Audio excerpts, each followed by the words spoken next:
दुनिया के सभी बुजुर्गों, दोस्तों और हमारी माँ बहनों के लिए आदाब, सलाम, प्रणाम। आप लोगों के बीच अपनी भावना को व्यक्त करता हूँ, शायद आपको अच्छी लगे। आप और हम सब जानते हैं, संसार के रचयिता ईश्वर हैं। हम सबों को उसी रचना में रचे हैं, पैदा किए हैं और हम सब इस दुनिया में खड़े हैं। ईश्वर ने सबका बैलेंस मेंटेन करने के लिए, एक दूसरे से सबका वास्ता रखने के लिए हवा, पानी, सूर्य की रोशनी, पेड़ पौधे, पहाड़, सब कुछ पैदा किए।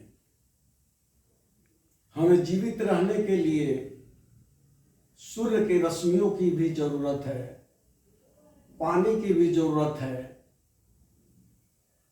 हवा की भी जरूरत है,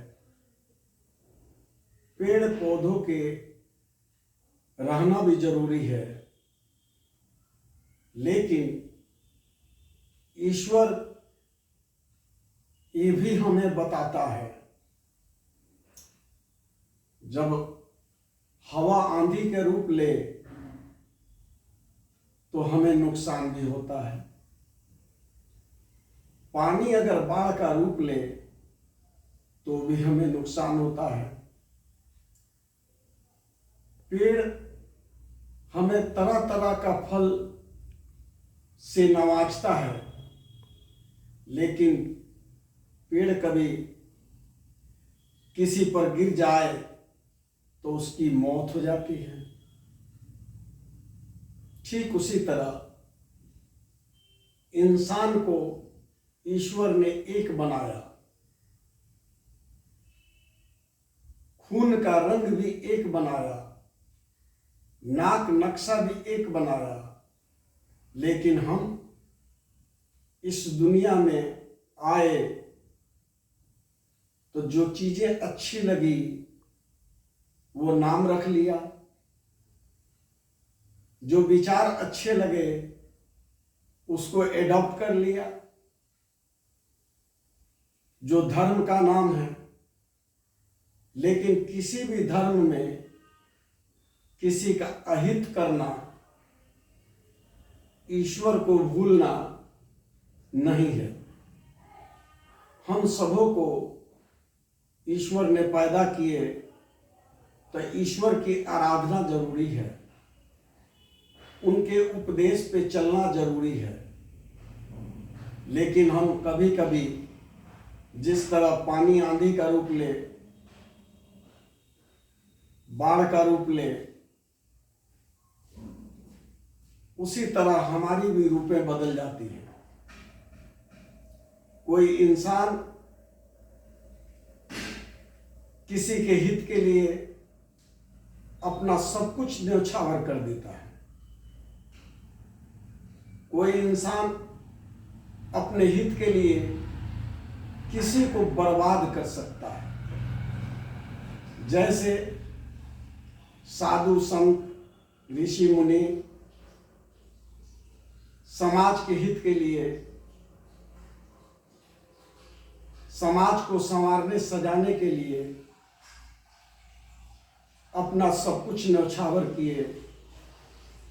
किताबों में इस बात को हम पढ़ते हैं, जानते हैं और दिखाई भी देता है। कुछ ऐसे इंसान भी दिखाई देते हैं जो अपने हित के लिए पुत्र अपने पिता की हत्या कर सकता है,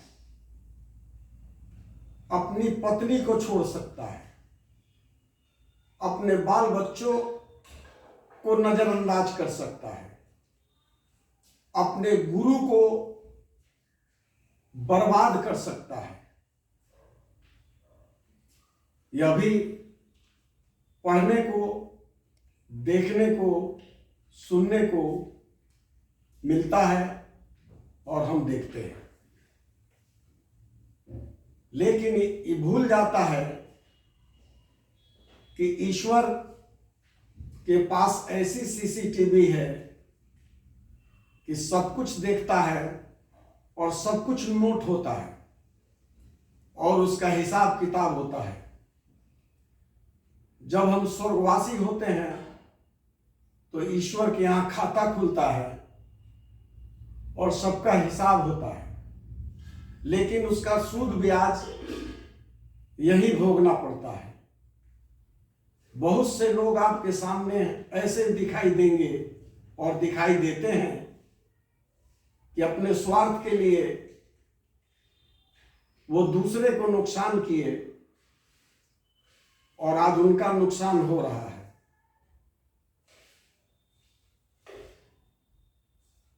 उनके स्वभाव और नेचर पे आधारित कोई साथी मिल गया, चेला मिल गया, उसको संवारने सजाने का काम किए। जब वो सज गया, संवर गया,